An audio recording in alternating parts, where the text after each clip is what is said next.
Mbi 105.000 tatimpagues kanë përfituar deri më tani nga ligji i faljes, pasi administrata tatimore ka fshirë automatikisht gjobat e akumuluara në sistem. Në një intervistë për Skan TV, drejtori i përgjithshëm i tatimeve Ilir Binaj shprehet se procesi për shuarjen e detyrimeve pa kusht do të përfundojë brenda 30 qershorit 2026, ndërkohë që ky afat vlen edhe për ata tatimpagues që duan të përfitojnë faljen e 50% të principalit.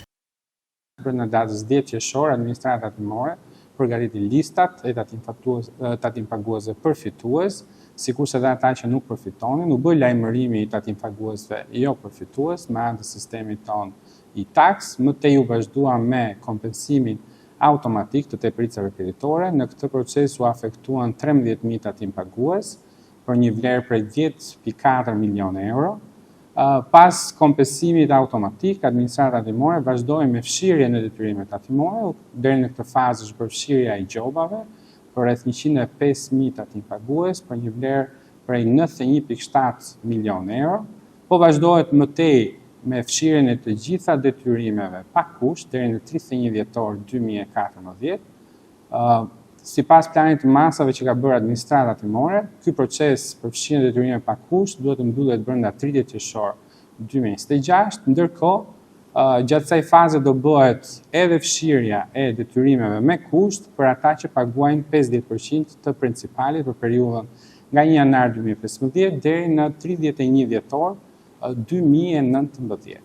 Ndërkohë që për pagesat që lidhen me periudhën nga 1 janar 2020 deri në 31 dhjetor 2024 dhe për këto pagesa që janë pagesa principale dhe plot do të aplikohet përsëri fshirja. Sa i takon kompensimit të fermerëve në masën 10% të faturave të lëshuara, Binaj bën me dije se procesi do të nisë nga muaji korrik. Sipas kalkulimeve të deri tanishme që ka administrata tatimore, janë rreth 10.000 fermerë dhe vlera llogaritet në 10.7 milionë euro. Besoj që deri në 30/6 kjo vlerë do të shtohet. Ajo që kemi parë dhe kemi krahasuar me vitin kaluar ka pasur një rritje domethënëse të autofaturimeve, qoftë në vlerë, qoftë në numrin e fermerëve.